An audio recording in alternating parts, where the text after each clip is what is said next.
रोशनपुर गांव के बीच से हाईवे के गुजरने के बाद गांव का माहौल बदलने लगा था।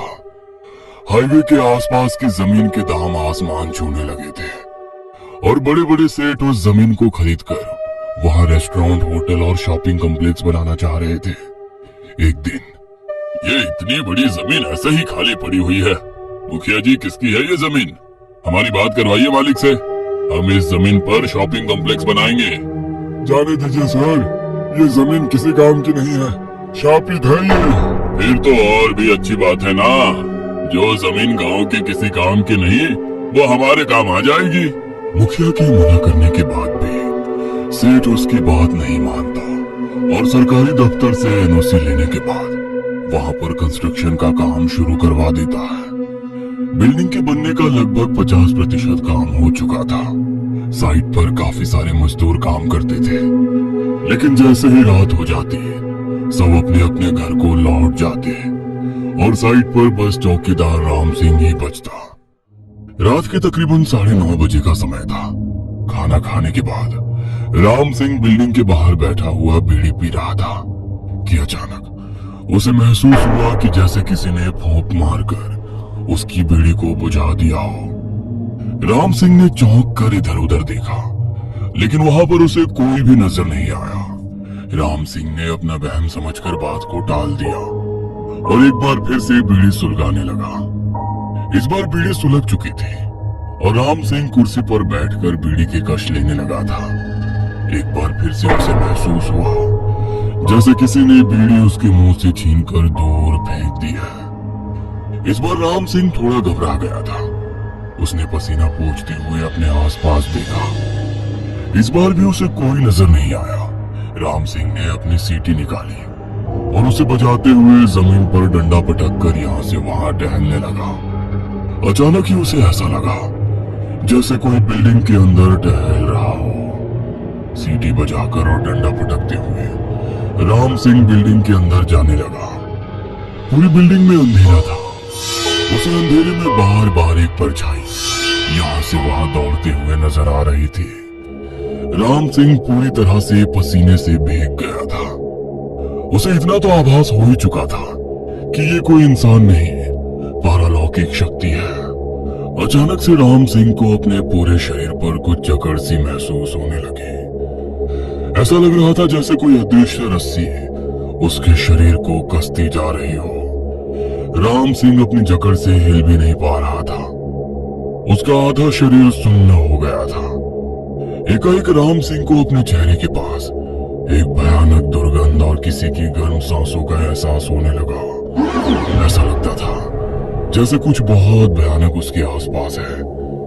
राम सिंह महसूस कर पा रहा था, लेकिन उसके मुंह से आवाज नहीं निकल रही थी। राम सिंह किसी के गुर्राने की आवाज साफ साफ अपने कानों से सुन पा रहा था। अंधेरे में एक बड़ी सी काली परछाई अपनी ओर आती हुई राम सिंह को नजर आती है। कुछ ही पलों में एक भयानक जीव राम सिंह के सामने खड़ा हुआ था।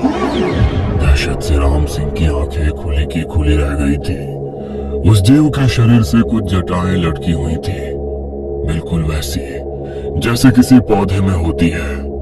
वो जटाएं तेजी से लंबाई में बढ़ने लगी और आकर राम सिंह के पूरे शरीर से लिपट गई। राम सिंह की चीख बिल्डिंग में गूंजी और उसके बाद सब कुछ एकदम शांत हो गया। अगले दिन सुबह जब मजदूर साइट पर काम करने आए तो उन्हें राम सिंह की बुरी तरह से टूटी मुड़ी लाश बिल्डिंग के छत पर पड़ी हुई मिलती है। मैंने कहा था ना सेठ जी, ये जगह कुछ भी बनाने लायक नहीं है। अरे शापित है ये जगह, अभी भी समय है, खाली करके भाग जाइए अपनी जान बचाकर, वरना यहाँ कुछ भी हो सकता है। अरे कैसी मूर्खों वाली बातें कर रहे हैं आप लोग? इतना बड़ा हाईवे निकल गया आपके गांव से, शॉपिंग कॉम्प्लेक्स बना रहे हैं, बड़े बड़े रेस्टोरेंट खुल गए, लेकिन आप लोगों की सोच वही छोटी की छोटी रह गई। ये शापित अभिशापित जैसा कुछ नहीं होता। हर वो जगह जो कल जंगल थी ना, आज वही शहर है। इस हिसाब से तो हर शहर अभिशापित हो जाएगा। हाँ, कब्रिस्तानों पर भी अपार्टमेंट बन गए हैं, वहाँ कोई भूत प्रेत क्यों नहीं आता? आप लोगों की अफवाह की आड़ में ही जरूर किसी ने राम सिंह की हत्या की है। ये पुलिस का काम है, पुलिस अपने आप देख लेगी। आप लोग अपना दिमाग मत लगाइए और मजदूरों को अपना काम करने दीजिए। सेठ का बिल्डिंग में लाखों रुपए लगा था। मजदूर तो काम करने के लिए तैयार नहीं थे, लेकिन सेठ इस प्रोजेक्ट को ऐसे हाथ से जाने नहीं देना चाहता था।